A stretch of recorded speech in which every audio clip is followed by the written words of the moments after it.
Біздің заманымызға дейінгі бірінші мыңжылдықтан бастап ұлан-ғайыр дала аумағын бірінші сақтар, кейін ғұндар, сосын түркілер мекендеген. Қыста-қыстауға, жазда жайлауға қоныс аударып көшіп жүрді. Түрлі өркениеттер құрды. Шығысында Қытайды, батысында Еуропа елдерін жаулап алып отырды. Тұмар ханымнан бастап Шыңғыс ханға дейінгі ірі тұлғалар әлемді дүр сілкіндіріп отырған.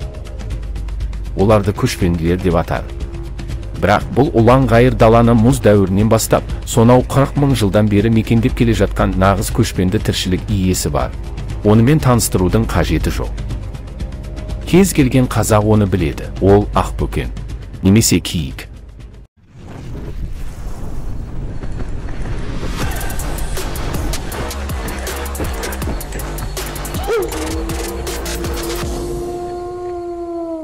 Киікті қазақ және дейді бөкен. Бөкеннен сұлу аңды мен көрмедім. Өзге аңға жануарды тең көрмедім. Көздері мөлдіреген ақбөкенді адамның баласынан кем көрмедім. Ақбөкен жұп-тұяқты ұсақ жануар. Оның денесінің ұзындығы 110-146 сантиметр, салмағы 23-40 келі. Түгі сары қызыл, қыста түлеп, ашық сұр түске боялады. Имек мұрнынан оңай тануға болады. Аталығының ғана мүйізі болады, ұзындығы 30 сантиметр. Ол ұзақ қашықтыққа жүре беретін, қоныс аударатын жануар. Шағын су қоймаларынан жүзіп өте алады. Ең алдымен олардың ерекше тұмсықтары көзге түседі. Олардың мұндай болуы жайдан жай емес, тұмсықтарын түк жауып тұрады. Бұл түктер дала шаңын сүзгіден өткізеді. Бөкендерге мұндай танаудың пайдасы зор, себебі олар шаңды бастарына көтеріп далада көшіп қонып жүреді. Ал сарқылдаған сары аязда суық ауаны өкпесіне жеткізбей жылытуға көмектеседі. Сондай-ақ мұрынның көмегімен басқа киіктермен әр түрлі дыбыс шығару арқылы байланысады.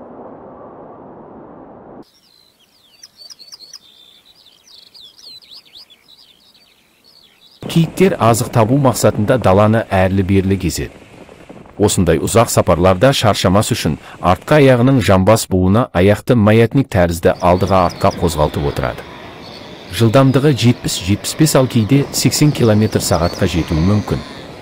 Киіктерді суатта жыртқыштар, қасқырлар, түлкілер және қаңғыбаситтер торуылдап жүреді.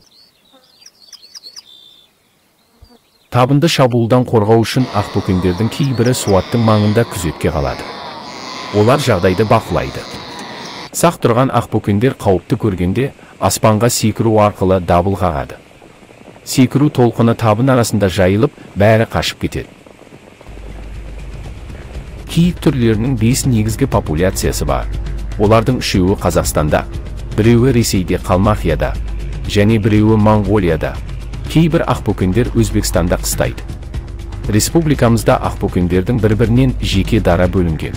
Бетпақдала, арыс, үстірт және еділ, жайық деген топтары мекендейді.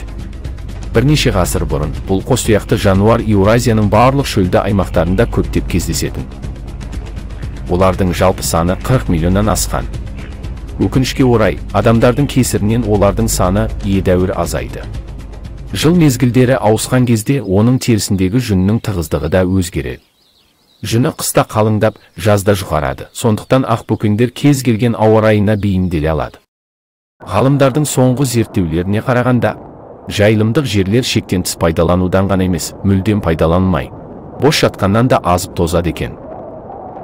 Жан-жануарлардың тұяғы немесе шалғы тимеген шабындық жайылымдықтардағы табиғи өсімдіктер тұқым шаша алмай, шашса да, тұқымын жерге енгізе алмай, оның есесіне қажетсіз өсімдіктер өсіп шығып, жерге су сіңдірмей топырағының құнарлануына, өсімдіктер дүниесінің дамуына кері әсерін тигізетіндігі, әрі ол жерлер өртеніп кетуге де бейім тұратындығы әбден дәлелденген.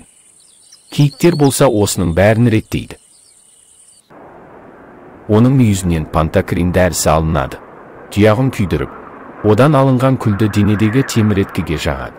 Сусамыр ауруына шалдыққандарды емдеу үшін пайдаланады. Киікті қазақ киелі жануар деп есептейді. Ел арасында оларды атқан адам бақытсыздыққа ұшырайды деген сенім бар.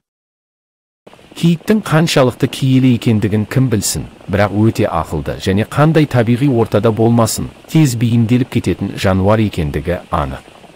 Ақбөкендердің басына қаншама зобалаң заман туғанмен миллиондаған жылдар бойы тұқымын сақтап қала алды.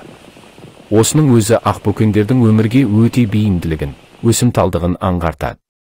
Егер ақбөкендердің басқа түс тағыларынан ерекшеліктері болмаса, ежелгі мамонттармен бірге құрып кетер еді.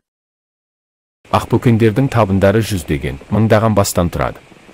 Әдетте табынды текелері емес, ұрғашы киік бастап жүреді. Текелері күйік науқаны біткеннен кейін табынға көп қосыла бермейді. Әсіресе киіктер бұзаулайтын кезде олар жеке жиналып, бөлек табынмен жүреді. Ақбөкендер күйікке түсер алдында қазан, қараша айларына қарай қоң жинап, жұмырланады. Бұл кезде текелердің кеңсірігі дөңестеніп, әукесі салбырап, сақалы төмен түседі. Ұрықтандыруға көп уақыт жұмсалмайды. Әрбір теке 1-2 күннің ішінде 40-50 киікке дейін шабады. 2013 жылға дейін мүйізін алу үшін браконьерлер көп қырып жіберді де, текелердің саны күрт азайды. Ұрғашы киіктердің саны текелерден бірнеше есе басым болғандықтан, күйік кезінде кейбір шамасына қарамайтын, тәжірибесіз жас текелер әлсіреп, зорығып өледі. Немесе түлкі, қарсақ сияқты кішігірім жыртқыштарға жем болады. Күйік біткеннен кейін ауа райы қатты суытып кетпей, жайылымға қолайлы болып тұрса, қаңтардың аяғы ақпанның басына қарай қайта қоң жинап әлденіп алады. Көктем шыға, солтүстікке қарай жылжитын қалың табын жылдың бұл мезгілінде суаттарды көп іздей бермей. Олар жаңа өнген шөптің нәрімен, таңғы түскен шықпен сусындайды. Жауынды күндері апталап су ішпей жүре береді. Киіктер аралдың, балқаштың тұзды суларын іше береді. Қыстың қарсыз күндері мұз жалап, шөлін қандырады. Әдетте табынды суат басына ұрғашы киік бастап келеді. Алдымен жан-жағына осқырана қарап, біраз уақыт айналаны бақылайды. Қалғандары команда болмай суға беттемейді. Алдымен бастап келген киік су ішеді. Содан кейін қалғандары азан-қазан маңырап келіп, суға бас қояды. Текелері суатқа ең соңынан келеді. Ақбөкен 1 минутта суды 12 рет жұтар екен және суды ұзақ сораптап ішпейді. 1,5-3 минуттың ішінде шөлін қандырады да, келген даласына қайта зымырайды.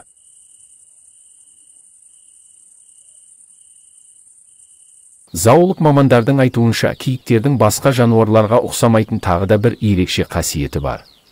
Ұрғашы киіктер дүниеге әкелетін лақтарының еркек немесе ұрғашы болып туылуын өздері реттейтін көрінеді. Егер араларында текелері азайып, ұрықтандырып үлгермей жатса, сол жылы табында кілең еркек лақтар қоздайды. Киіктер осылайша өз өсімін өздері бақылап отырады екен. Ақбөкендердің табыны жыл сайын лақтармен толықтырылып отырады. Осы кезде туған ұрғашы лақтар 6 айдан кейін күйлеп, текеге шыға береді. Сосын 6 айдан кейін табынға қос-қостан лақ әкеледі. Ал еркек лақтардың жөні басқа. Олар жетіліп, текелік жасау үшін 19 ай уақыт керек. Өзімен бірге туған ұрғашылар бір рет лақтағаннан кейін, келесі жылдың күйегіне ғана араласады. Еліміздегі олардың саны 1992 жылдан 2003 жылға дейін 50 есе азайды. Шамамен 1 миллионнан 20 мыңға дейін. 2002 жылы киіктерді жойылып кету қаупі бар түрлерге жатқызды. 2004 жылдан бастап түрді қорғау бойынша қабылданған шаралардың арқасында олардың саны біртіндеп өсті. Бірақ мүйізінің емдік қасиеттері болғандықтан қаскерлер оларды жаппай өлтіріп, мүйіздерін Қытайға сата бастады. 2021 жылы Қазақстанның экология, геология және табиғи ресурстар министрлігі ақбөкендер популяциясының саны соңғы 2 жылда 2 есеге 334 мыңнан 842 мыңға дейін өскенін мәлімдеді. Ал 2022 жылдың аяғында шамамен 1 миллион 300 мыңдай болды.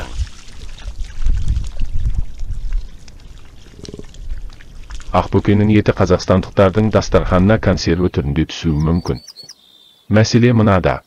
Қазір Батыс Қазақстандағы жануарлар көбейгені сонша. Олар қазір жергілікті фермерлерге үлкен проблема болды. Ақбөкендер өрістерді, соның ішінде бидай алқаптарын таптап фермерлердің ашу-ызасына тиіп отыр. Енді олар әкімдіктен көмек сұрап, бөкендерді атуға мүмкіндік беріңдер деген өтініш қалдырған. Әкімшілікте болса кеңестік тәжірибе естеріне түсті. Егер киіктен зиян тие бастаса, оны атып етін жеуге рұқсат беретін. Қазірде жергілікті билік осылай істеуге ниетті. Антилопаның санын сақтап қалу үшін елімізде ұзақ жылдар бойы жүргізілген тұтас шаралар көп болды. Заң аясында кейде өтірік, кейде шында қорғадық. Ал қазір біз онымен тамақтануға дайынбыз ба? Киікті Қазақстан даласының тірі аңызы деп атайды. Бұл жануар мұз дәуірінен және варварлық популяцияны жою кезеңінен де өтті. Бағалы мүйізін Қытайға әкетуіне байланысты өткен ғасырдың 20 жылдарында бөкендер саны құрып кетуге жақындады. Содан кейін 60 жылдары олардың санын қайтадан көтеруге мүмкіндік туды. Бірақ браконьерлік пен кәсіпшілік аң аулау салдарынан мал басы тағы да күрт төмендеді. 2003 жылы ғалымдар бірнеше ондаған мың киік қалғанын айтты. Осылайша атуға толық тыйым салынды. Ал қазір еліміздің батысында қоректенетін оралдық популяцияның өзінде 801 мың киік бар. Бұл 70 жылдардағы киіктер санынан 2 есе көп. Батыс Қазақстан облысының фермерлері бөкен санының артуына шағымдана бастады. Олардың айтуынша жануарлар егістікті жеп, таптап жатыр дейді. Жекелеген ғалымдар оңтайлы санының негіздемесін келтіріп бөкендерді ату мен туристік аң аулауға рұқсат беруді ұсынды. Осылайша оралдық популяцияны 60-80 мыңға дейін түсіру керек екенін айтты. Қазір Оралда 801 мың киік бар, бірақ Оралдың аумағы өте кішкентай, 6-7 миллион ғана гектар. Сондықтан бұл аумақта бөкендердің оңтайлы санын ұстау қажет. Әйтпесе жем-шөп ресурстары жетіспей, тығыздалу басталады. Ал тым тығыздалу бұл жұқпалы аурулар және осы аурулардың тез таралуы. Қазір экология министрлігінде оралдық популяцияны қалай реттеу керек екенін ойластырып жатыр. Сарапшылар жануарлардың атылуына кімге рұқсат беретінін, және де осы жағдайда браконьерлер пайдаланып кететіні деп қорқады. Бөкеннің мүйіздерін кім жинайды? Мұның бәрін аңшылық шаруашылықтарға немесе басқа біреудің сатып алуына рұқсат беру керек пе? Олай болса, бұл мүлдем бақылаусыз нәрсе болады. Көптеген мүйізді өткізу арналары ашылып, оған тек оралдық популяциядан ғана емес, сондай-ақ үстірт алқабынан бетпақдалалық мүйіздер де барады. Өйткені мүйізге қарап киіктің қайдан атылғанын ажырату мүмкін емес. Мүйіздері барлығында бірдей.